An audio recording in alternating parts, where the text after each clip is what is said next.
Bonjour à tous et bon début de semaine avec vous et avec Iman News. Bonjour Iman. Bonjour Dani, bonjour à tous. Aujourd'hui, dans un instant, on fera le point sur l'actualité, mais un peu plus tard, on aura un petit débat, justement, avec Dominique Virassamy, le président du SNEC, Badi Fadoul, qui est chef d'entreprise, Jean-Noël Falga, président de la Chambre régionale des professions libérales, et aussi Philippe Leguet, qui est artisan, avec qui on fera un petit peu le point sur la situation dans ce secteur-là. Et puis, on va terminer un peu plus tard avec Kate Popraver, dirigeante de naturopathe de l'agence Body Dietline Guadeloupe. Elle sera avec nous pour expliquer un petit peu ce qu'il vous faut pour vous tenir en forme. Sinon, l'actualité, elle est assez chargée ce matin, Iman News. Oui, tout à fait. Alors, on va faire le point sur les perspectives économiques avec Francette Rosamond. Ce sera l'occasion, début d'année, de revoir un peu les perspectives à venir pour notre économie. On parlera aussi des journées de l'ESAT, donc les établissements et services d'aide par le travail, avec un plan de transformation qui est en cours à partir de cette nouvelle année, donc 2024. Il s'agira aussi de faire le point par rapport à l'usine d'équarrissage du Lamentin. Une réunion a eu lieu. On se rappelle que l'usine d'équarrissage avait fermé en début décembre suite à des dysfonctionnements. On reviendra aussi sur le carnaval, puisque la saison a été lancée ce week-end. Il sera aussi question de la première édition du concours de déco de Noël à Vieux-Fort, donc première édition qui a eu lieu ce week-end. Voilà pour les titres. Et donc, on va démarrer avec le point économique avec Francette Rosamond, qui est directrice du magazine Interentreprise. Elle revient sur les perspectives économiques pour l'année 2024. On voit ensemble un reportage de Michel Depape. Déjà, l'année 2023 s'est terminée sur une période extrêmement morose, c'est-à-dire deux guerres, l'une en Proche-Orient, une autre en France continentale, enfin en Europe. Ça peut paraître loin pour nous, mais en fait, ça nous concerne directement parce qu'on a vu comment, sur les matières premières, sur beaucoup d'engrais, des choses agricoles, eh bien, nos agriculteurs et puis nous-mêmes sommes impactés par le prix de tout ça. Et l'année 2024 n'a pas de meilleure perspective. Bien sûr, en fin de décembre, l'inflation avait été quelque peu maîtrisée, mais on voit qu'elle repart, surtout parce qu'il y a des éléments qui vont faire qu'elle va repartir. Par exemple, depuis le 1er janvier 2024, le transport maritime est soumis à une taxe carbone, ce qui veut dire que tout ce qui va arriver dans nos territoires insulaires, leur prix va être renforcé par une taxe carbone qui est à 300 € la tonne. Et il faut savoir qu'un porte-container utilise, quand il utilise 1 tonne de fuel, il émet 3 tonnes de CO2. Ce qui veut dire que chaque nœud fait va provoquer un renchérissement d'au moins 900 € par container. On est dans une période où les choses n'iront pas forcément mieux tout de suite. Monsieur le maire a annoncé d'ailleurs qu'il doit trouver encore des millions d'euros, voire des milliards d'économies. Donc, il y aura des coupes budgétaires qui seront faites en 2024. Il les annonce également pour 2025.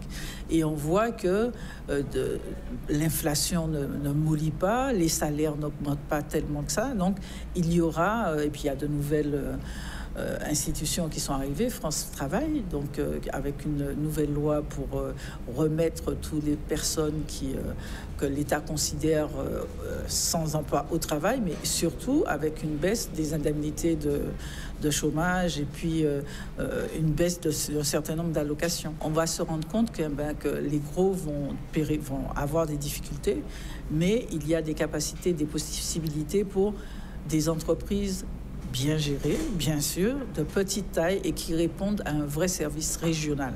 Parce que la région sera le centre demain. Ce ne sera plus la Chine, etc. Non, si vous avez des choses dans votre région qui peuvent répondre à vos besoins, eh bien c'est là que ça va se passer demain.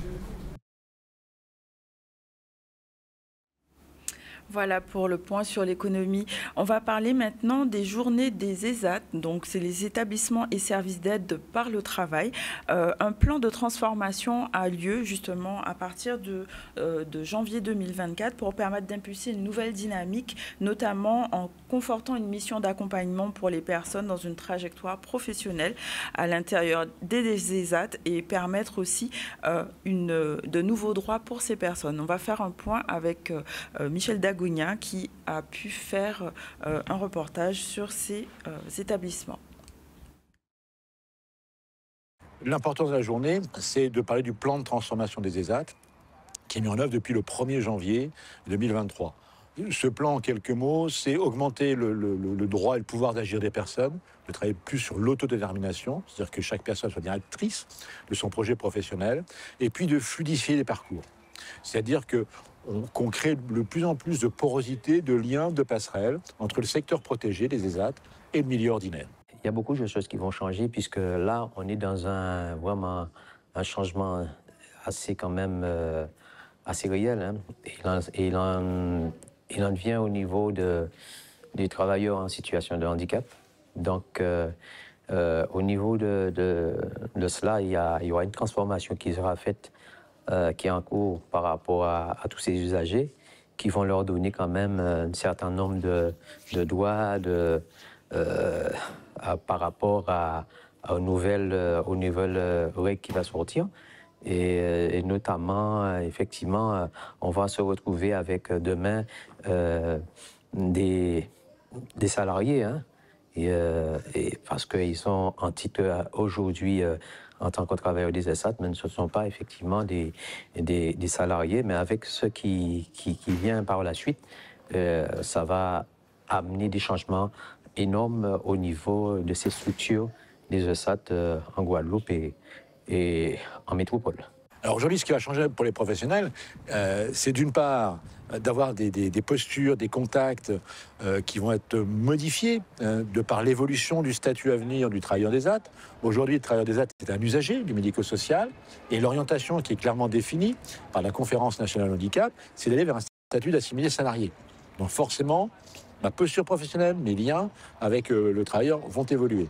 Et puis, c'est aussi de maîtriser l'ensemble des mesures qui sont contenues dans le plan de transformation, notamment quelles sont les mesures qui vont permettre d'augmenter les droits, comment je les mets en œuvre, comment je fais aussi pour accompagner le travailleur dont le projet est d'aller en milieu ordinaire. Donc là, on a des moyens, des outils, c'est de ça dont on parle, et c'est une réunion qui est extrêmement hyperactive, réactive, puisqu'on a autant de temps de questionnement de la part des professionnels qui sont là que de temps d'exposer des règles du plan de transformation. Voilà, donc ce plan de transformation des ESAT permettra de renforcer le pouvoir d'agir de ces personnes et de renforcer aussi l'inclusion de ces personnes en situation de handicap ainsi que pour leur famille. On va revenir sur Noël parce que Noël est passé, certes, mais un premier concours a été réalisé sur la commune de Vieux-Fort, concours de décoration de Noël. Donc on voit un reportage d'Olivier Félix. Nous avons eu une belle participation de la population de Vieux-Fort qui a adhéré donc à ce concept de décoration de maisons et de jardins de Vieux-Fort. L'année prochaine, nous pensons encore avoir de nombreux candidats qui vont encore s'inscrire parce que nous allons encore mettre la barre un peu plus haute. Nous allons également, on va s'attacher à ce que ce projet ait un caractère vieux-fortain, mettant en exergue la culture vieux-fortaine, le patrimoine vieux-fortain. C'est ma belle-fille qui m'a poussée. Le fait qu'il y ait le concours, Nara m'a dit, bon, on pousse un petit peu plus sur les décors, quoi. L'année dernière, j'ai décoré ma maison comme d'habitude, parce que j'aime ça, j'adore faire ça. Donc cette année, on m'a dit qu'il y avait un concours, j'ai dit chouette, alors on va faire un petit peu plus. Je pensais finir au premier. Mais enfin, ça annonce pas un combat, mais l'année prochaine, on essaiera de faire plus, on essaiera de faire mieux. Quelqu'un qui finit deuxième a l'ambition de finir premier. Ça, c'est sûr. Donc la prochaine fois, on fera mieux. J'habitais à Paris pendant longtemps. Et les décorations de Noël, ça m'a toujours intéressé. Donc à ce moment, j'allais sur les Champs-Élysées, voir les décorations de Noël, j'étais toujours intéressé par ça. Donc je dis, quand je vais retourner en Guadeloupe, je vais décorer ma maison. Qui est concours ou pas concours, hein, c'est pas une histoire de concours qui fait décorer la maison. Alors, les critères ont été la densité des guirlandes, la répartition des guirlandes. On a aussi mis en avant la présence de l'élément culturel guadeloupéen, ainsi bien sûr que l'originalité. Eh bien, je suis très contente de remporter. Mais en fait, je l'ai fait, c'était dans le but de participer. Je voulais absolument participer à ce concours parce que j'aime la décoration. Et quand j'ai entendu qu'ils faisaient ça, enfin que j'ai eu le flyer, je me suis tout de suite inscrite et j'ai participé. Avec plaisir, avec beaucoup d'amour. Je l'ai fait avec beaucoup d'amour parce que j'aime ça. Je pense qu'il y a des gens qui venaient voir. Moi, je ne les voyais pas. Et parce que moi, je prends des cours, il y a des gens qui devaient venir ce soir même voir la maison. Et ils m'ont dit, attends, je veux voir la maison, comment c'est décoré. Mais je pense que les gens ont regardé un petit peu la maison, ils voyaient comment c'était décoré et comment j'ai fait, comment j'ai réalisé. Voilà, et de Noël au carnaval, il n'y a qu'un pas. Et justement, ce pas a été réalisé ce week-end où toute la saison a pu démarrer, y compris dans les îles. On va voir un reportage sur l'île de la Désirade où justement le carnaval a battu son plein. On voit un reportage de Steve Lix.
Voilà, il est exactement 12h43. On fait un petit focus très rapide sur un anniversaire. C'est l'anniversaire de la mort d'un président français que beaucoup de gens ont connu puisqu'il était socialiste. Il s'agissait de François Mitterrand. François Mitterrand qui est mort donc le 8 janvier 1996. Il a été président de la République française en 1981 pour la première fois. C'était un socialiste.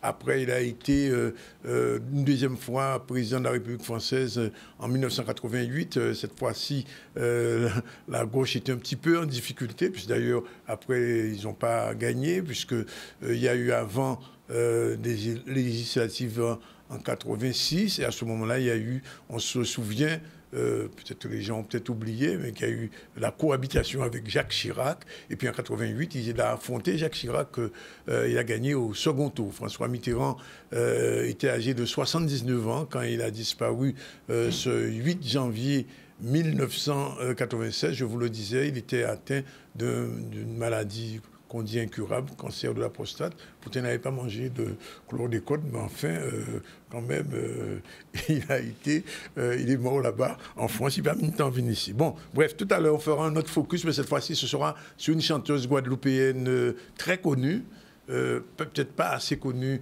au niveau guadeloupéen, c'est la reine de la biguine. Je vais parler de Mounda Rivel. On continue avec l'information avec notre ami Iman News qui a encore des informations à nous donner. On va revenir sur le football et donc le club sportif Moulien qui a été éliminé au 32e de finale par Romorantin en National 2, donc 4-0 malheureusement. Oui. Voilà. C'est encore rien parce que les Martiniquais du Golden Lion ont perdu pas... 12-0. 12-0, vraiment une catastrophe. Bref. Mais enfin, il faut dire que la différence entre ces équipes-là est importante. C'est-à-dire que ce sont des équipes qui en France jouent ce qu'on appelle en National 1 et il y a une différence de 3 échelles, on peut dire de 3 étapes entre ces équipes. Et donc, normal, et quant à l'équipe de Golden Lion qui a rencontré Lille, c'est l'une des meilleures meilleure équipe en ce moment de la Ligue 1 en France, c'est tout à fait normal. Jouer peut avoir 40 buts à 0. Hein. Enfin, bon. D'ailleurs, PSG a remporté un match aussi hier, 9 à 0, contre une équipe de division inférieure. C'est un petit peu la règle du jeu en 32e de finale de la Coupe de France. Et jusqu'à maintenant, aucune de nos équipes, ni Guadeloupe ni Martinique, n'a pu franchir le cap de la 32e de finale, c'est-à-dire passer en 16e de finale. Donc ça veut dire que le football guadeloupéen est encore très loin du niveau qu'il faudrait pour arriver à ces étapes. Mais peut-être qu'on joue ça qui arrive. On verra. On continue. On voit justement un reportage de Richard Etienne et Maxime Morel.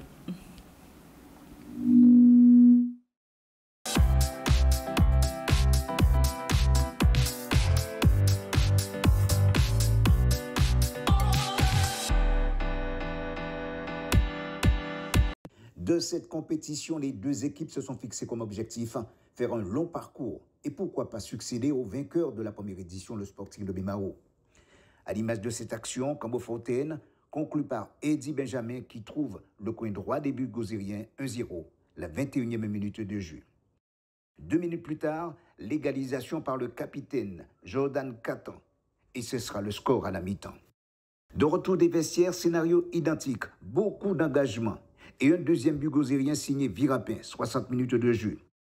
Les gozériens dominent, mais à la suite de ce coup franc capestérien, Nicolas Thiolé trompe le portier Guito. C'est l'égalisation parfaite. Et cette action sublime de Ricardo Philibert qui a permis à Jérémy Prudent de marquer le 3e but. Et le 4e avec Chrislène Joseph pour la conclusion. Une victoire importante pour les gozériens qui s'affûtent pour les autres compétitions à venir.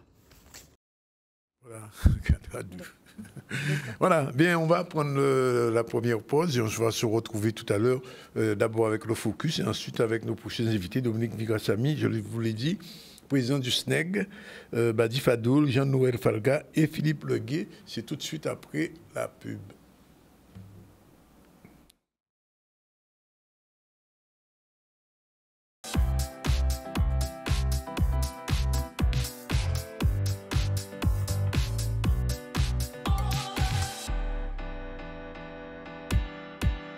Voilà, il va être 13h dans une minute. Je vous l'ai dit, on va recevoir Dominique Vigrassamy, président du SNEG. Bonjour.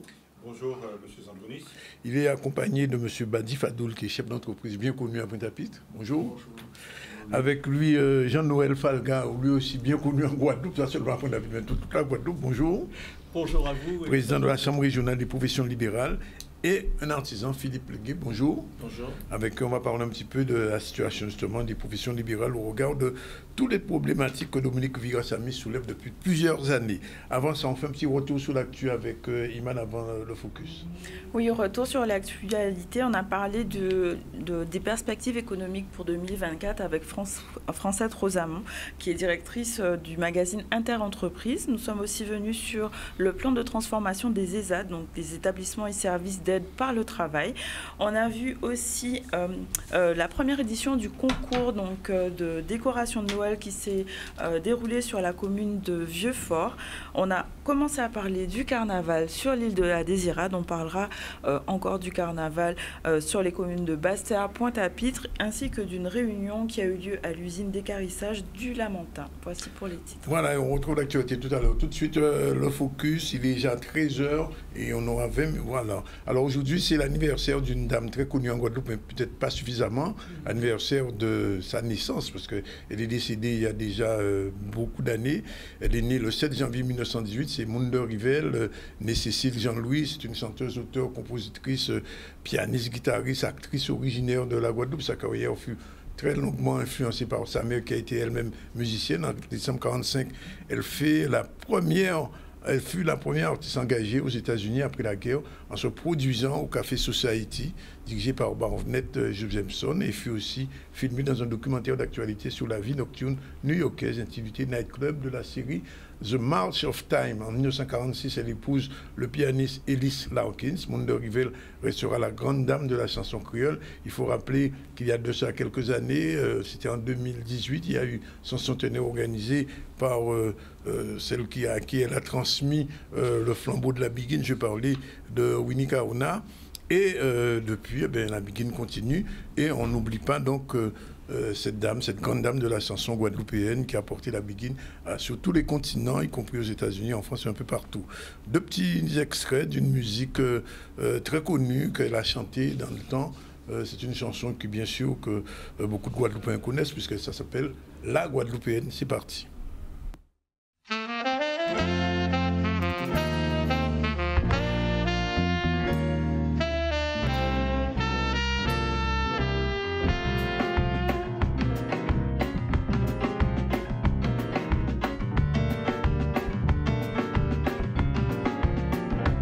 Sur les quais, les couillers accostés, en full moon, debout de la qu'à attendre. Yo les ouais, par curiosité, les nouveaux arrivés au pays, les colons et puis les fonctionnaires, yo qu'a dit après débarquer. Que la Guadeloupéenne, c'est anti-fleur, anti-popote dorée. Y aimait bien habillé, tête toujours bien marrée. Et ces jeunes garçons-là, c'est ça qui aimait lui, et puis c'est tout. Et qu'a dit yo, j'y suis des Thibaut. Et tout le monde a pensé qui a l'issel, c'est un bel bouquet, toujours bien présenté. Qui dit mille coups les fleurs, mon garde tout le temps crier doudou, en moins cher, pas ni moyen pour vous résister. La discographie de Mundo Rivel est très très étendue, il faudrait des journées pour écouter tout ce qu'elle a fait. Bien, alors c'était un petit focus sur cette dame qui a marqué la Guadeloupe au niveau musical et particulièrement la Biguine. Alors aujourd'hui on va parler d'un sujet très important, c'est le problème de la situation des indépendants. Depuis plusieurs années, Dominique Virassamy qui est face à nous, président du SNEG, se bat sur cette question-là et je ne suis pas sûr qu'il ait encore gagné toutes les batailles qu'il faut. Alors aujourd'hui, on a décidé avec lui de réunir un certain nombre de personnes qui connaissent ces problèmes des indépendants. Et la problématique aujourd'hui, c'est la problématique des cotisations sociales. Dominique Virassamy, merci d'être avec nous. Je vous donne la parole. Oui, bonjour Monsieur Zandronis, bonjour aux téléspectateurs de Canal 10 et merci et bonne année à tous. Oui, effectivement, mais les personnes autour de cette table sont des gens avec qui j'ai l'habitude de travailler depuis un certain nombre d'années. On échange nos informations et on essaie de mener le combat au mieux pour les indépendants. Et c'est vrai qu'aujourd'hui, certaines personnes pourraient penser que les choses n'avancent pas. Non, les choses avancent bien, parce que je dois rappeler quand même que nous sommes tout jeunes dans ce combat. Ça fait 8 ans que moi je suis président du SNEG, mais je rappelle que la problématique de l'eau dure depuis au moins une vingtaine d'années. Il y a la problématique comment dirais-je, menée par le GTG, que ça dure depuis au moins combien d'années. Il y a le chlordécone, c'est encore plus loin que ça. Donc, ce qui veut dire qu'on n'a pas à rougir par rapport à l'espace temporel. Donc, c'est vrai qu'il y a énormément de problèmes, et j'ai eu l'occasion d'en parler sur ce plateau même, pour expliquer un petit peu pourquoi les chefs d'entreprise ont des problèmes. Et donc, très rapidement, pour donner la parole aux autres invités, il faut savoir que l'indépendant, lui, il cotisait à une caisse qui s'appelait le RSI, le régime social des indépendants, qui est devenu la SSI, la Sécurité sociale des indépendants, sous la bannière de la sécurité sociale. Et il se trouve que ce régime a utilisé un logiciel qui s'appelle le logiciel SNV2. Et ce logiciel, ayant subi un bug informatique, a eu pour conséquence des dysfonctionnements. Et ces dysfonctionnements ont présenté un certain nombre d'incohérences. Notamment, il y a eu des créances qui étaient exorbitantes. Où à l'époque, je me souviens, où le chef... la personne en micro-entreprise ou en auto-entrepreneuriat ne pouvait pas dépasser 32 800 € et la personne recevait une créance de 100 000, 150 000, 200 000 €. J'ai même montré à M. Zandronis la dernière fois un document d'un affilié du RSI dans la métropole à qui on réclamait 808 millions d'euros. Je répète, 808 millions d'euros, et cette personne-là a dû aller 3 fois au tribunal pour faire arrêter cette insulte au chef d'entreprise. Et donc, du coup, les personnes ont continué à percevoir des créances exorbitantes, ne pouvant pas faire face, puisque le principal la principale inquiétude du chef d'entreprise, c'est de générer de l'argent pour d'abord manger. Et donc, comme les sommes étaient trop extraordinaires, les gens ont fait des choix de manger. Et donc, il y a eu des cotisations sociales qui n'ont pas été recouvrées, qui fait qu'aujourd'hui, ceux qui passent à la retraite perçoivent entre 100 et 150 euros de retraite. On aura l'occasion d'en reparler tout à l'heure. Et donc, mais le combat continue parce qu'il y a eu des avancées, puisque depuis au début de notre la création du SNEG, nous avons travaillé de concert avec les parlementaires. Et le premier parlementaire à avoir introduit notre demande à l'Assemblée, c'est, à l'époque, il était député-maire, c'est M. Chalus qui a demandé à Mme Marisol Touraine de s'expliquer sur la situation des indépendants. Et depuis lors, nous travaillons avec les autres parlementaires et ça avance et on aura l'occasion d'en parler. Alors, M. Fadoul, vous êtes chef d'entreprise. Ce que dit M. Virasamy, bien sûr, vous interpelle. Mais comment vous vivez ça au quotidien dans votre entreprise? C'est-à-dire que c'est difficile pour le chef d'entreprise. Bon, il y a plusieurs catégories de chefs d'entreprise. L'artisan qui travaille et qui n'a pas d'employé et qui doit tout faire. Oui. Celui-là, je le plains. C'est vraiment, il est, dire, un pauvre du pauvre.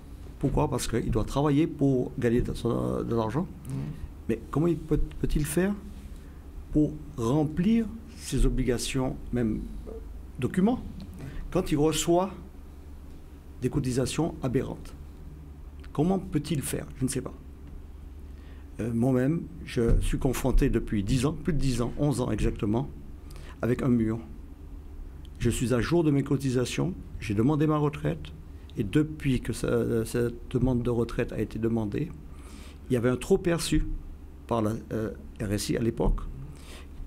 Dès que j'ai fait la demande de restitution du trop perçu, j'ai une porte qui s'est fermée complètement. Plus aucune personne de faire. Lettre recommandée à la RSI à l'époque, voie d'huissier, lettre simple, dossier et dossier et dossier et dossier. C'est passé à SSI, c'est pas mieux, puisqu'ils ont récupéré, comme dirait Dominique Virasamy, un logiciel qui était obsolète, qui avait énormément de bugs, donc le bug est revenu. Ils n'ont pas voulu recommencer l'inscription de chaque artisan, chef d'entreprise, etc. Donc ils ont récupéré toutes les données, mais des données fausses. Comme le dit Dominique, un artisan qui travaille et qui a cotisé pendant... parce que les artisans n'avaient pas de retraite depuis très très longtemps. La cotisation des retraites n'est pas depuis très longtemps. Donc ils n'ont pas les 40 et quelques années de fait. Et en plus de ça, elle est moindre d'un salarié. Je suis un chef d'entreprise de moyenne importance. Oui. Je suis à 112 calculé, parce qu'on ne me l'a toujours pas donné. Ça fait 10 ans qu'on ne me l'a pas donné parce que je dois de l'argent. On m'a sorti que je dois, alors que j'ai des documents où c'est marqué 0. C'est marqué 0, j'ai la preuve des trucs, j'ai des courriers où ils me disent qu'il y a un bug chez eux, etc. etc. Et c'est depuis. Et c'est un mur. L'année dernière, ça a eu une avancée. J'ai rapporté les dossiers. On m'a demandé de remettre encore, de refaire des documents. Je les refais. Entre-temps, ils m'ont dit qu'ils n'ont pas reçu, etc. Et c'est là, c'est un genre de ping-pong, la balle qui est renvoyée comme ça. Ça encore, j'ai des personnels qui peuvent continuer à répondre. Mais celui qui est tout seul, le petit artisan, comment il fait, je ne sais pas. C'est vraiment le pot de terre contre le pot de fer. Juste à vous donner la parole à M. Falga tout à l'heure, il est président de la Chambre régionale de production de Biran. Mais avant, M. Le Guy, vous êtes artisan.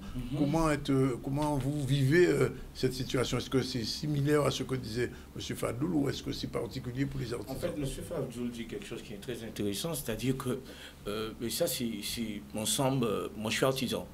J'avais un moment, on essaie de développer son entreprise à un certain moment, mais à un moment, on se retrouve seul. Et comme il dit seul, on peut avoir un expert comptable, on peut avoir tout, mais en fait, quand il s'agit de défendre l'intérêt de son entreprise, on se retrouve toujours seul, quand on est artisan. Alors, comme il dit, vous savez, il y a des hommes spécialistes pour cette histoire sociale et cette histoire fiscale, il y a des hommes, des avocats pour ça. Aujourd'hui, qu'est-ce qui se passe quand vous êtes artisan? Vous venez tout seul, Vous vous présentez devant monsieur ou madame X et vous dites, voilà, j'ai tel et tel problème. Elle vous dit, oui, oui, mais tout le monde c'est comme ça, hein, pourquoi on va changer pour vous? Donc vous vous dites, mais il faut... Je dis, non, non, c'est comme ça. Alors, il n'y a pas, si vous voulez, une compréhension générale pour comprendre que la situation qu'on nous met est une situation difficile. Parce qu'aujourd'hui, on peut vous dire, vous avez, je ne sais pas, 100 000, 200 000, 300 000 euros. Vous voyez, mais c'est ça. Et comme ils le disent, alors là, c'est ça qu'il y a à faire. Donc, vous restez chez vous, vous dites, mais qui a sorti ma nomination ça? Donc, la solution qui serait mieux faire, et je pense que M. Virasamy va en parler, il faudrait qu'il y ait vraiment une bonne tour de table pour comprendre et faire comprendre qu'aujourd'hui, plus ça ira, plus ça va tuer les entreprises.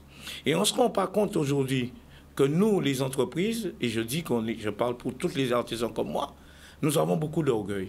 On travaille parce qu'on a l'orgueil, parce qu'on ne veut pas prêter au chômage, parce qu'on ne veut pas se rendre un homme ou une femme dans une situation de détresse.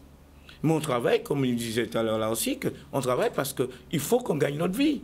Vous payez plus en charge ce que vous allez recevoir comme indemnité. Est-ce que c'est une logique?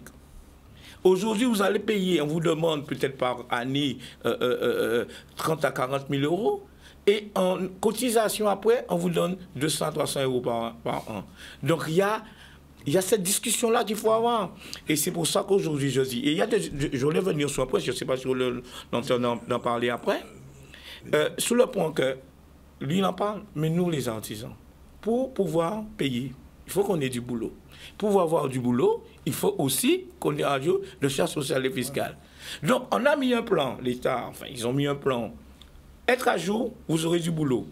Par contre, être à jour en mettant des moratoires, des ceci, on ne peut pas arriver. Il y a des dettes qui sont trop élevées. Même si on vous donne le multiple des moratoires, ça n'arrivera pas. Je laisse la parole parce qu'il y aura beaucoup à développer sur ça. Mais ce que je veux dire aujourd'hui, il y a beaucoup qu'on peut faire aussi pour résoudre ce problème-là. Première chose, c'est dire aux artisans, d'accord, vous devez en payer, mais on met en place ce qu'on appelle une ligne de commande de travaux pour vous. Cette ligne de commande permettra que les artisans, sachant qu'aujourd'hui, ils peuvent se cibler sur une somme de travail et pourront voir si on peut payer. Mais il y a des choses qu'on doit voir au fur et à mesure. Monsieur Jean-Noël Falga, vous êtes président, donc je disais, de la Chambre régionale des professions libérales. C'est un sujet que vous connaissez, j'imagine, si vous êtes là. Et donc, en tant que tel, est-ce que vous êtes entendu déjà? Oui. J'aimerais refaire un petit focal sur ce qui a été dit. Le RSI a été liquidé sur demande du président Macron en 2013. Je me souviens, oui. Effectivement, il a laissé place au SSI, comme Dominique l'a dit, mais depuis 2017, ce n'est plus le SSI, mais le CPSTI qui est en manœuvre.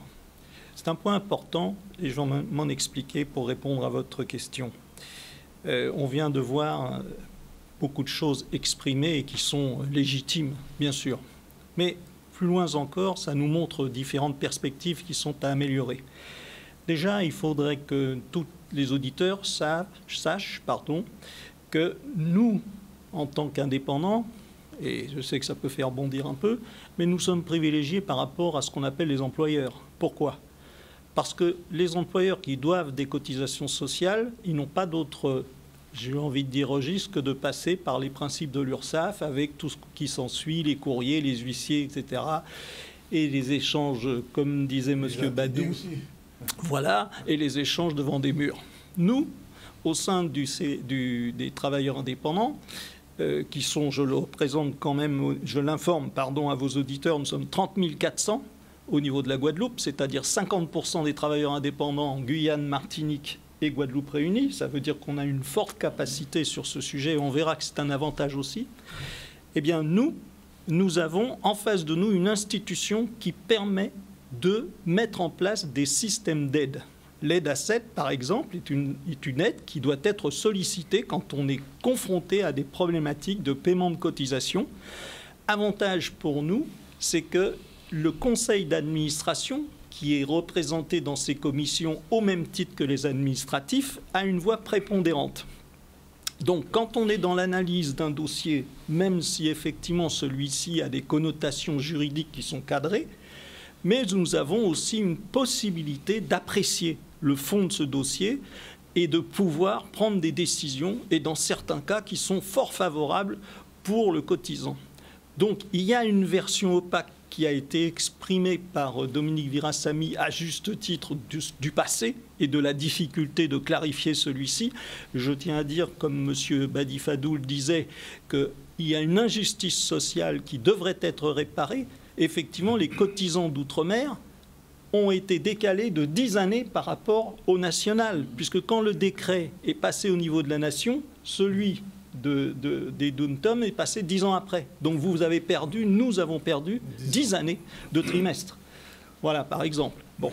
Donc, moi, je considère qu'il y a une vision positive aujourd'hui, avec les évolutions qui ont été faites depuis les modifications et les changements de structure et de gouvernance, qui sont pour l'instant, même si elles ne peuvent pas satisfaire, et on va comprendre que ça va être difficile compte tenu du contexte économique dans lequel nous sommes en train d'avancer, qui est très complexe et très compliqué.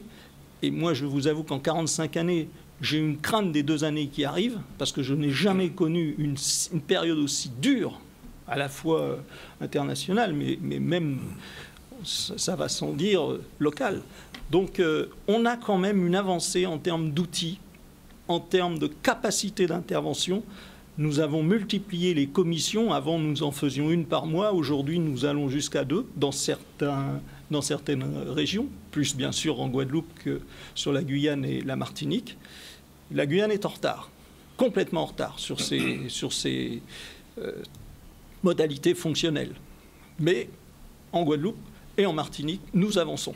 Voilà. Alors, Dominique Virasamy, quand on entend aussi bien Badi Fadoul que M. Lugué, on se dit quand même, est-ce qu'il peut y avoir une solution? Parce qu'il faut en sortir finalement. Monsieur Jean-Donis, je salue le sentiment de mon ami Jean-Noël Falga, mais je dois lui rappeler que l'enfer est pavé de bonnes intentions.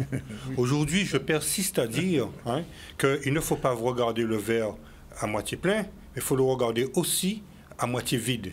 À savoir que, pour bien comprendre, c'est que quand le RSI a été créé en 2006, en 2008, le RSI s'est doté du logiciel, comme je l'ai dit, et ce logiciel, pour pouvoir fonctionner, qui n'était rien d'autre qu'un programme, pour fonctionner, il lui fallait des données. Donc, naturellement, ils ont été chercher les données, c'est-à-dire nom, prénom, immatriculation auprès du logiciel Taïga des URSSAF, et aussi, en ce qui concerne les retraites, qui étaient bien payées par les chefs d'entreprise, le logiciel SCR. Et quand ils ont marié les 3 systèmes, il y a eu un bug informatique qui a généré des dysfonctionnements. Et ces dysfonctionnements ont poursuivi les chefs d'entreprise jusqu'à aujourd'hui, à tel point que depuis 2008 et jusqu'à un certain temps, certains chefs d'entreprise ne pouvant pas faire face, ils ont subi ce qu'on appelle des saisies d'huissiers. Et ces personnes-là étant un peu faibles dans leur esprit, ils se sont suicidés. Et je rappelle, concernant les commerçants et les artisans suicidés, c'est une moyenne de 187 suicides par année.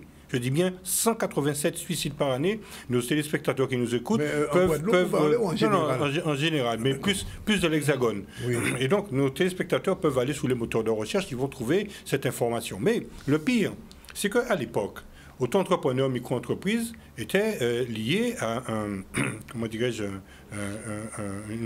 32 800 euros à l'époque et étaient prélevés à 37% de leur déclaration de chiffre d'affaires.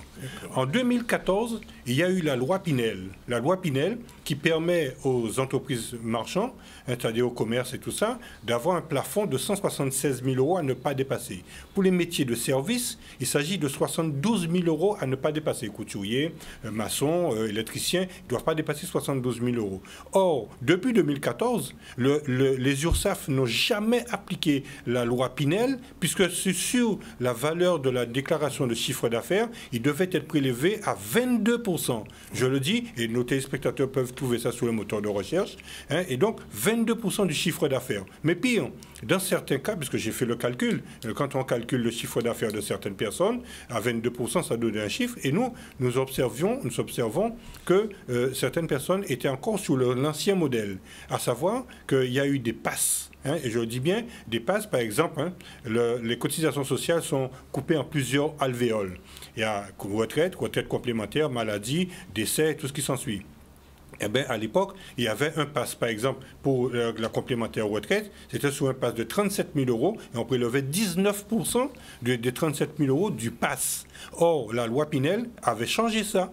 La loi Pinel dit, sur la valeur de déclaration du chiffre d'affaires, il devait être prélevé 22%. Et cela n'a jamais été appliqué. Et c'est pour cela que nous allons peut-être avoir le temps d'en parler rapidement.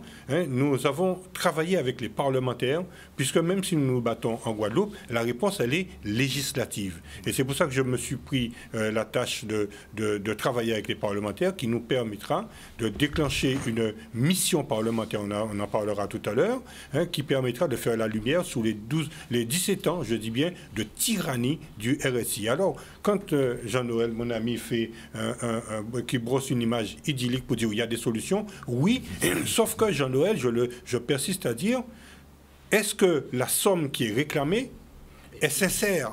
M. Fadoul en a parlé. Moi, je gère des dossiers où on réclame de l'argent à des gens où la somme qui est réclamée n'est pas sincère. Alors, une question de deux secondes, monsieur Zandou, ne perdez pas votre fil.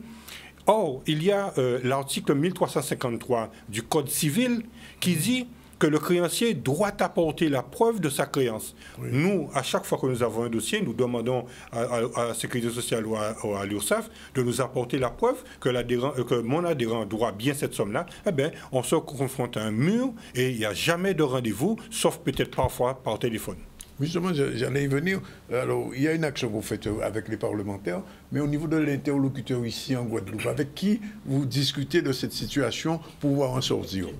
Écoutez, nous on ne reçoit même pas, je sais de la place aux autres tout à l'heure, oui. On ne reçoit même pas parce que moi, j'ai des dossiers que j'envoie, soit par accusé de réception, soit par mail. Oui. Eh bien, moi, je demande des rendez-vous après la livraison de ce dossier-là. Je ne reçois même pas un document de bonne réception du dossier. Alors, à plus forte raison, avoir un rendez-vous. Pas d'interlocuteur? Non. Si. Alors, je vais vous dire une chose.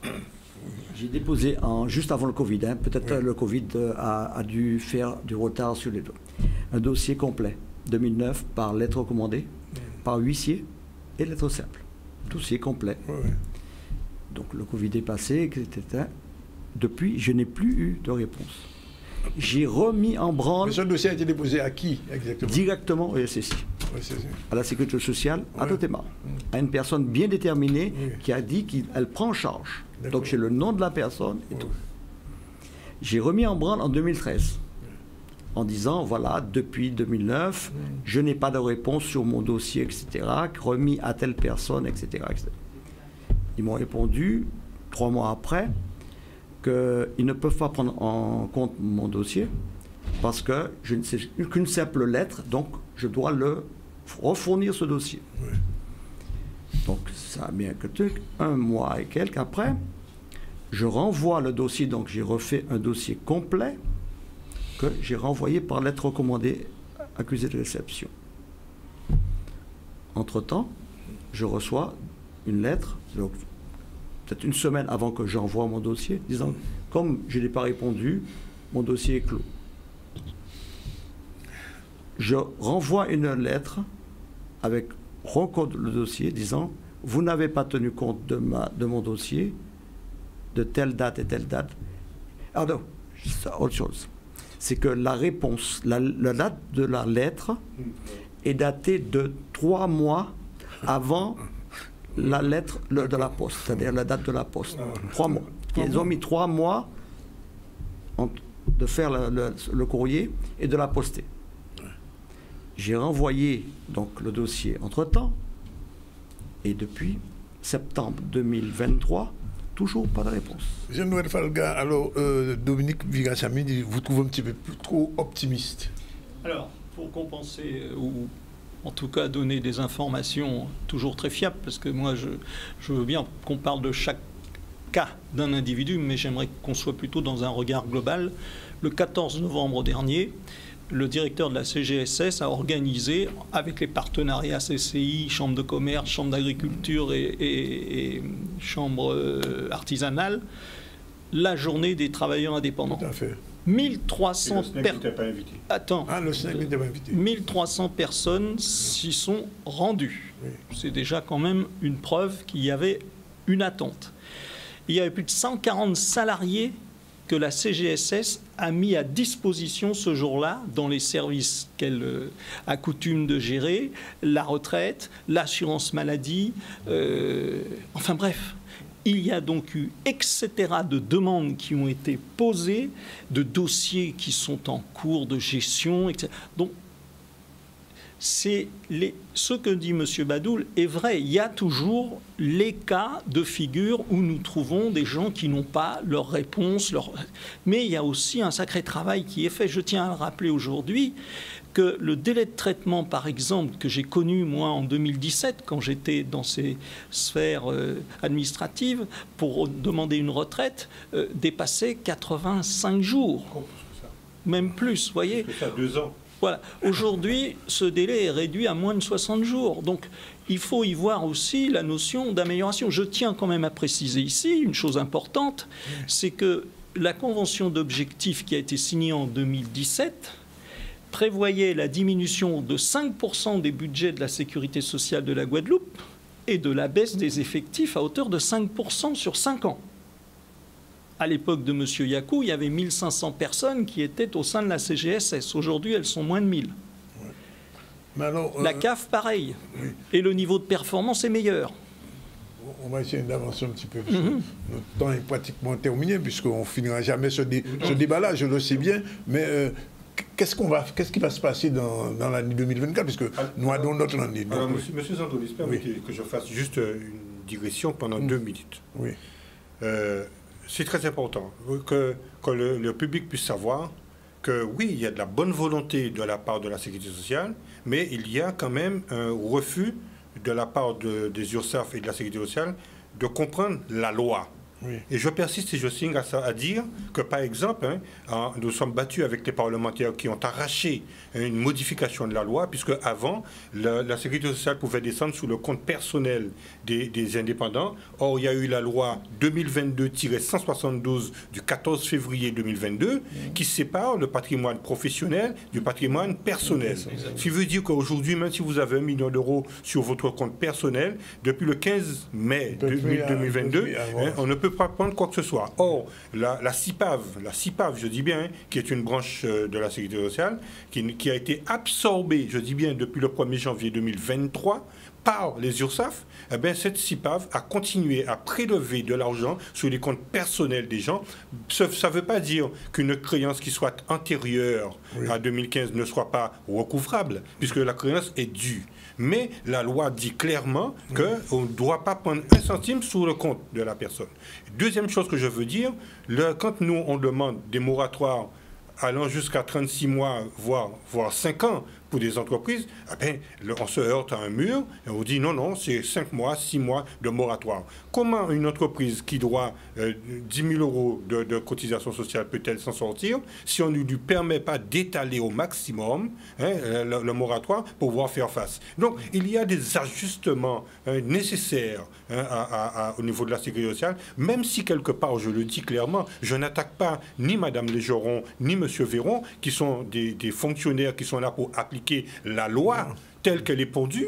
Et donc, je suis encore moins sévère envers les employés de la Sécurité sociale, mais toujours est-il, je condamne le fait que les choses se font avec des visières, sans prendre en considération la souffrance des indépendants. Donc, en résumé, ce qu'on peut dire, c'est que cette problématique ne pourra jamais se résoudre au niveau de la Guadeloupe, en fait. Ah si, puisque nous avons entamé... C'est possible, M. Balga?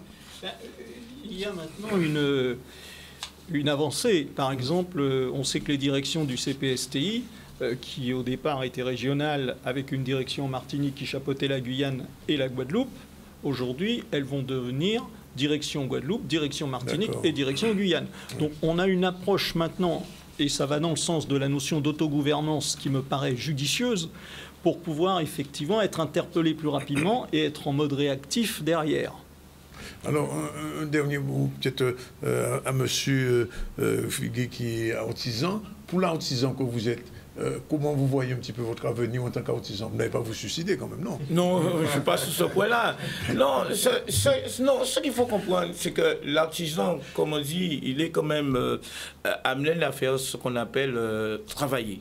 Oui. Et pour travailler, il faut qu'il ait autour de lui que tout soit en équilibre. Et quand vous avez une situation au niveau de dette, vous n'êtes pas en équilibre. Parce que à dire à quelqu'un que, par exemple, aujourd'hui, ça va bien, parce que mais demain, vous voyez, vous rentrez sur votre compte, il n'y a rien. Ça, c'est pas évident. Bon, maintenant, il y a des possibilités, il y a des solutions. Les solutions, c'est la loi qui le dit. Vous avez ce qu'on appelle l'antissement, vous avez plein de choses qu'on peut mettre en place. Mais si les gens qui sont là vous disent non, on ne fait rien. Parce que c'est ça qui c'est ce que M. Virasamy, on ne fait rien. Oui. Alors vous avez, la seule solution, c'est de payer. Il n'y a pas de compréhension. Que ce soit au niveau de la dette que vous avez, il n'y a pas de compréhension. Alors ce que moi je dis aujourd'hui, je dis ça pour tous les artisans, ce qui devrait se passer aujourd'hui, c'est de nous donner la possibilité de travailler. Et il y a des solutions à nous donner. Pour qu'on puisse payer, il faut qu'on travaille.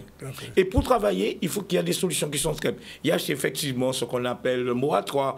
Mais il y a d'autres solutions en droit même qui existent de pouvoir obtenir un marché, comme font pas mal d'autres entreprises. Il ne faut pas croire. Hein. Alors, il y a un truc qui se dit, et je veux qu'on arrête de dire ça. Il n'y a pas que les artisans qui doivent au niveau de la sécurité sociale. Non.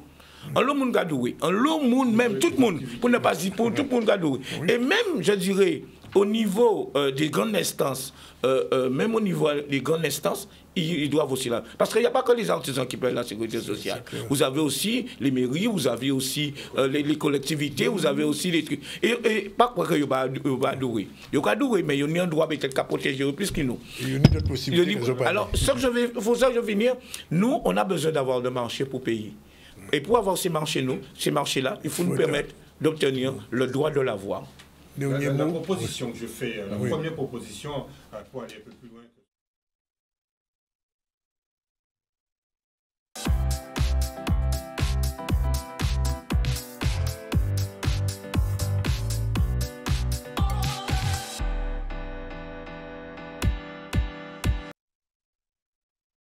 Voilà, il est 13h37. Je sais qu'on n'aura jamais suffisamment de temps pour aborder toutes les problématiques. Alors, je peux même vous dire, monsieur Virasamy, qu'on pourra peut-être un deuxième débat sur une thématique cette fois-ci. Oui, pas toutes les thématiques, parce qu'on ne peut pas tout aborder à cette fois-ci. Alors, on va faire une conclusion. On commence par monsieur Valga, et on fait le tour, et puis on termine. Pas de souci. Ben, merci beaucoup. Bon, pour ceux qui veulent me voir, je serai samedi à Destréland de 14h à 17h pour une petite séance de dédicace Réussir en Guadeloupe. Vous avez sorti un bouquin aussi? Oui, voilà. Je vais étouffer, vous. Voilà. Eh ben, il faut avancer. Hein. Et en conclusion, merci déjà d'avoir permis ce premier échange. Je pense qu'il est important. Et j'affirme que sur le CPSTI, aujourd'hui, il existe des outils qui peuvent être saisis par les adhérents, soit pour payer leurs cotisations, en tout cas obtenir des modalités pour celles-ci, soit faire des demandes auprès de la commission de recours amiable quand ceux-ci sont poursuivis, soit faire des appels d'aide pour des matériels qui auraient été défectueux. Par exemple, on a vu l'histoire des sargasses, etc. Il y a des aides financières qui vont dans ce sens. Soit une aide qui n'est absolument pas sollicitée, l'ADR, c'est l'aide à la préparation du départ en retraite. Et là, on ne voit pas de dossier, on ne comprend pas. D'accord. Dominique, un dernier mot alors, pour annoncer le peut-être le prochain débat. Ce que je voudrais dire, c'est que mon ami Jean-Noël Falga, nous travaillons ensemble. Que les téléspectateurs ne croient pas que nous sommes en guerre, puisque je lui ai déjà transféré une trentaine de dossiers qu'il a très bien traités, puisqu'on a eu des résultats, pratiquement 95% de dossiers traités. C'est une très bonne chose. Deuxième chose, nous croyons dans notre combat, puisque je rappelle que M. Bruno Le Maire, qui est actuellement ministre de l'économie, en 2015, il était dans l'opposition lorsque M. Hollande était président de la République. Lui et 108 parlementaires, j'ai le document avec les noms des parlementaires, se sont fendus d'un document qu'ils ont déposé à l'Assemblée le 29 septembre 2015 et portant sur la réforme du régime social des indépendants. Le régime social des indépendants a été condamné par la Cour des comptes, par les parlementaires qui ont annoncé la mort législative du RSI. hein, et puis bien d'autres. Et pourtant, jusqu'à aujourd'hui même, après la transition de 2018 à 2020, eh bien, la Sécurité sociale a continué à utiliser et continue aujourd'hui à utiliser ce logiciel qui est empoisonné. Alors, la bonne solution, c'est que nous travaillons avec les parlementaires. Et j'ai dans la main un document ici que je vais vous laisser, M. Zandonis, hein, qui est signé par les 4 parlementaires, où ils ont demandé à la Commission des affaires sociales de l'Assemblée nationale de déclencher une mission parlementaire pour faire la lumière sur les 17 ans de pratique du RSI. Donc, ce document-là est officiel. Je pars à Paris. Alors, il faut dire aussi que j'ai été auditionné par le ministère des petites et moyennes entreprises en la personne de M. Yannick Salah. Ça s'est très bien passé, parce que j'ai un document ici, là, que j'ai remis à tous nos parlementaires et autres. Et il se trouve que je pars, pour des raisons personnelles, à Paris le 24, le 22 et le 24, je suis dans un rendez-vous particulier. Et il se trouve que j'ai profité de ma démarche à Paris pour demander une audition à certaines personnes. Et c'est en cela que le groupe Lyot va m'auditionner le 25 janvier. Je suis dans l'attente d'un accord d'audition du Parti socialiste à l'Assemblée.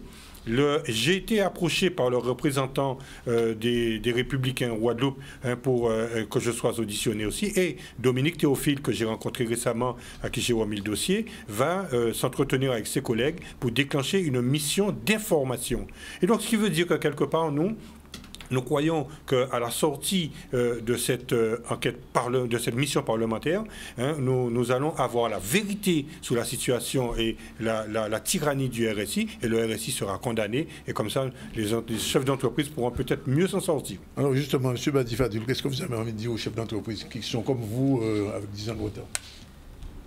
Je ne sais pas quoi leur dire. Je vous assure, je ne sais pas quoi leur dire, parce que la fusion entre le RSI et la Sécurité sociale, on a pensé qu'effectivement, avec M. Virasamy, on a pensé qu'il allait mettre de l'ordre, parce qu'il y a de l'ordre chez les salariés. La Sécurité sociale des salariés, il y a de l'ordre. Donc ils cotisent, etc. Et ils connaissent le montant de leur retraite quand ils partent à la retraite. Tandis que la SSI aujourd'hui, RSI, du moins, quand elle a fait la fusion avec la Sécurité sociale, elle a amené dans ses bagages des dizaines de milliards de fonds. Ouais. Des dizaines de milliards. 18 milliards 6. Combien? 18 milliards 8, exactement. Combien, exactement? 18 milliards 8. 18 milliards de fonds. Alors, cette manne d'argent qui a disparu. On ne sait pas où elle est. Puisque M. Mathiazin, pardonne-moi Badi, Max Mathiazin a demandé en QAG, hein, de s'expliquer, j'ai le document, j'ai le journal officiel, de s'expliquer sur la disparition de 18 milliards. Ils se sont expliqués sur 1 milliard. La compensation, c'est-à-dire que quand un cotisant de salarié paye, il a une retraite, bon, elle n'est pas peut-être énorme, mais elle est quand même conséquente par rapport à ses cotisants. Tandis que nous, non. Si on touche 10-15% de notre revenu annuel, c'est un monde. Je vous dis, moi, je suis à 112,62 €. Eh oui. 112,62 €. Donc, une personne qui n'a jamais cotisé touche un minimum qui est de 400 et quelques. Alors, quelqu'un qui n'a jamais cotisé, un minimum. Minimum 120, 130, 120, 120 euros. Ceux qui ont une cotisation. Bien, messieurs, je suis obligé de vous couper, puisque là, nous finissons. Monsieur Miguel a dit le dernier mot. Oui, le dernier mot, c'est de dire qu'en fait, il faut qu'ils savent que nous, tous les artisans, tout le monde, nous voulons travailler. Nous voulons travailler avec eux, mais qu'on arrive à les rencontrer pour travailler avec eux. C'est ça le mot. Et c'est ce que M. Virasamy essaie de faire, trouver des solutions. Parce qu'il existe sur nous ici des marchés et on peut les obtenir. Mais il faudrait qu'il y ait la bonne volonté de tout un chacun pour nous permettre d'obtenir ces marchés. Et je ne peux pas développer plus parce qu'il y aura plus à dire. Disons que de mettre en place, comme ils mettent en place des possibilités qu'on puisse les payer, mettre en place des possibilités pour qu'on puisse trouver à travailler. Dominique Virasamy, à votre retour de votre mission à Paris, bien sûr, heureux de vous recevoir, savoir ce que vous aurez ramené. Non, vous pouvez ajouter à rien, je l'ai encore. Voilà, il est 13h44, on doit recevoir tout à l'heure une autre personne. Rapidement, Iman, le dernier site d'information, et on remercie tous ces participants à ce débat. Oui.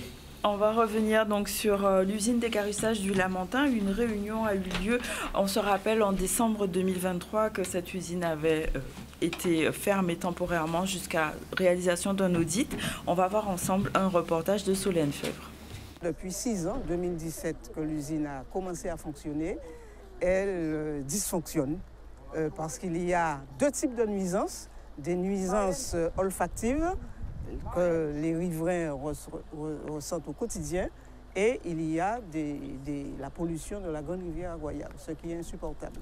Donc nous avons posé le problème à plusieurs reprises, on ne nous a pas entendus, donc nous avons été obligés de bloquer. Des décisions ont été prises, notamment l'arrêt de l'usine, et deuxièmement, un audit réalisé par des auditeurs. Et ce qui était convenu aussi, c'est que cet audit-là soit réalisé et validé par, non pas par la SEG, mais par les services de l'État, les personnes compétentes, ce qui n'a pas été fait. J'habite dans le secteur, dans la zone. C'était presque une mission impossible. Mon cadre de vie n'était pas agréable du tout. C'était tout le temps mode apnée. On ne pouvait pas respirer. Aujourd'hui, nous commençons à voir un petit peu le bout du tunnel. Hein. Ce n'est pas encore bien... On ne voit pas véritablement le tunnel, mais c'est dans de bonnes voies. Ce que nous demandons, c'est qu'une fois que ces autorités auront validé, à ce moment-là, nous allons prendre en compte les résultats de l'audit. L'usine d'écarissage est une nécessité en Guadeloupe pour le traitement des déchets animaux, mais nous voulons que ça se fasse dans les règles de l'art. L'usine va fonctionner cet après-midi sur 3 jours, jusqu'à mercredi, et nous demandons aux riverains c'est pas de patienter, de se manifester tout de suite entre cet après-midi et demain s'ils sentent quoi que ce soit. De noter bien et nous faire remonter ça le plus rapidement possible.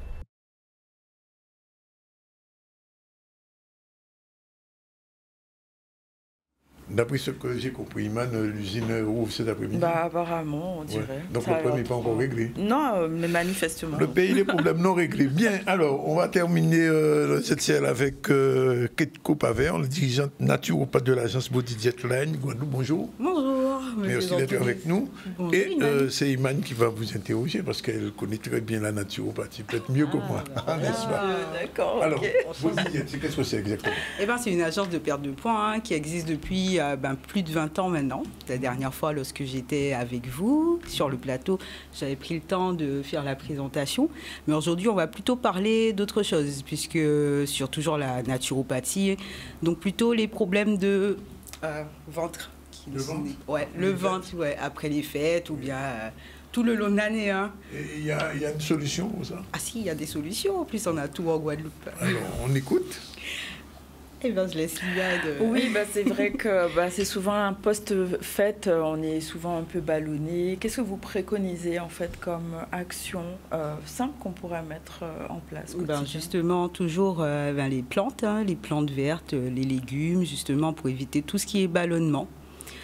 Et ça intègre aussi le ventre plat. Justement, il y a des images qui défilent, qui permettent de voir des personnes âgées, des personnes de tout âge, des hommes, des femmes, qui sont en train de préparer en fait des aliments, surtout des légumes. Et là, on voit qu'en consommant beaucoup plus de légumes, que ça favorise une meilleure digestion.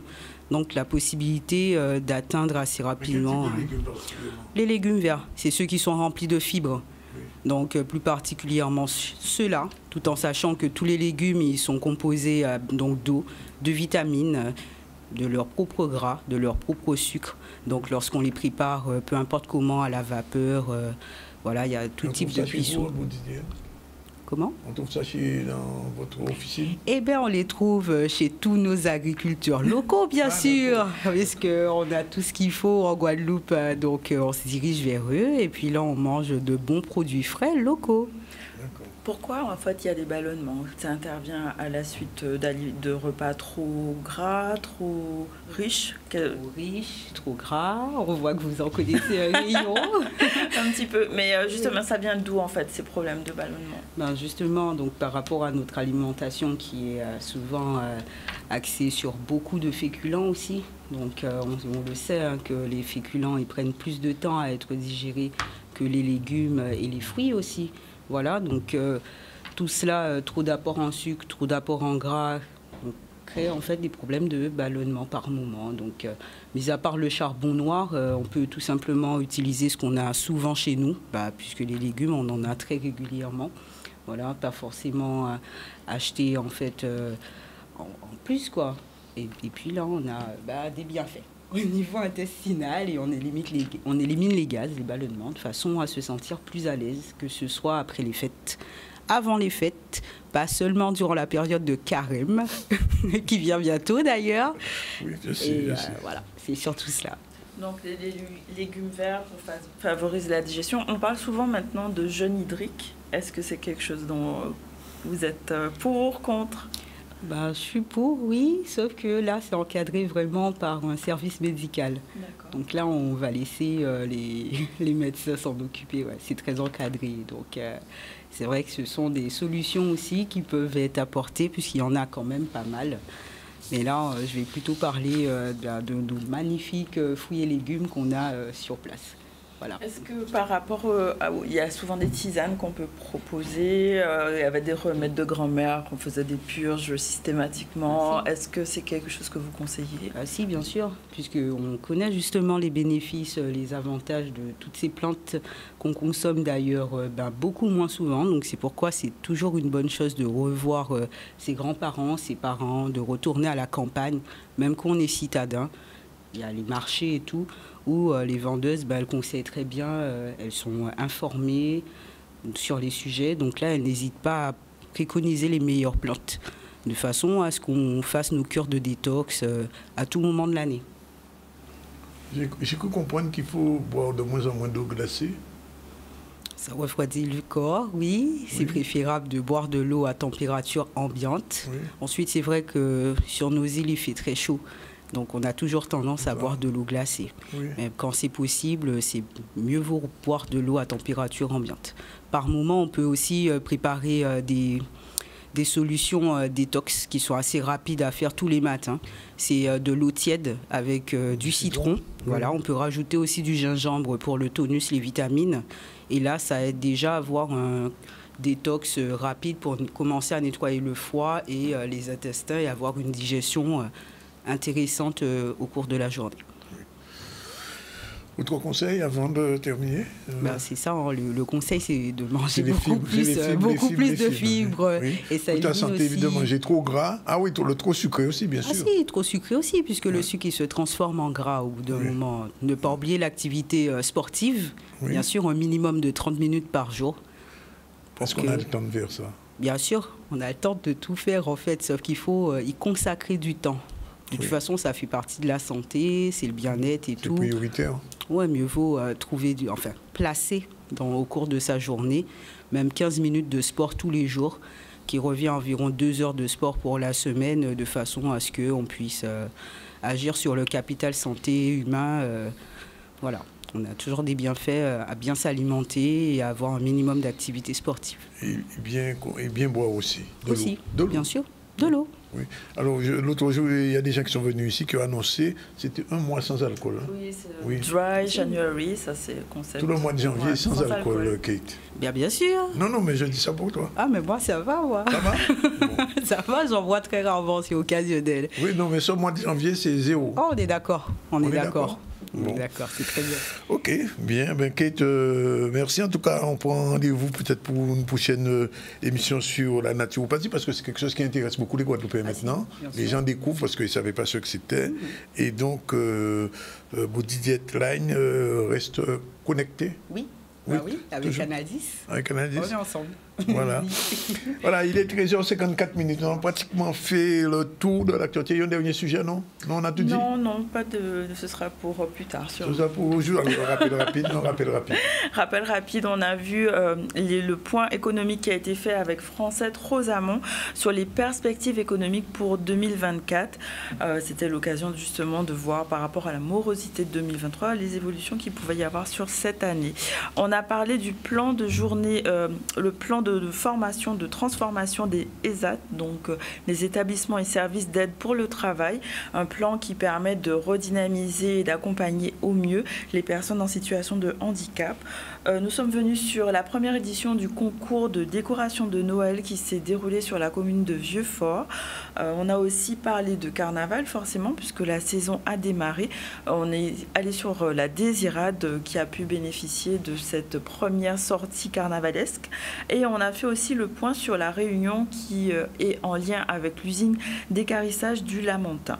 On aura l'occasion de revenir sur le carnaval sur les prochaines éditions. Alors, on a reçu Dominique Vigrassamy, président du SNEC, Badi Fadoul, chef d'entreprise, Jean-Noël Falga, qui est président de la Chambre régionale des professions libérales, et Philippe Leguet, artisan. On a surtout parlé des cotisations sociales et de la situation des indépendants. On a bien vu que pour l'instant, au niveau de la Sécu, malgré ce que dit M. Falga, il y a encore beaucoup de difficultés, mais il faut rester optimiste. On a promis de revoir Monsieur Vigrassamy à son retour de Paris, puisqu'il est en contact avec les parlementaires, et il espère qu'il y aura une mission parlementaire sur ces questions, parce que ce sont des questions qui sont très sensibles aujourd'hui pour l'artisanat. D'ailleurs, l'artisanat, avec M. Leguet, on aura l'occasion d'y revenir, puisqu'il y a aussi le problème des impôts. Et puis, on a terminé avec Kate Copaver, la dirigeante de naturopathe et de l'agence Body Diet Line, qui va nous donner quelques conseils après Noël, après Jour de l'An, après tout ce qu'on a consommé, enfin, que les autres ont consommé. J'ai pas consommé d'alcool. C'est vrai ça? Même pas un petit champagne? Bon, coupable. Oui, un petit champagne quand même. Ouais. Après le 31. Bien.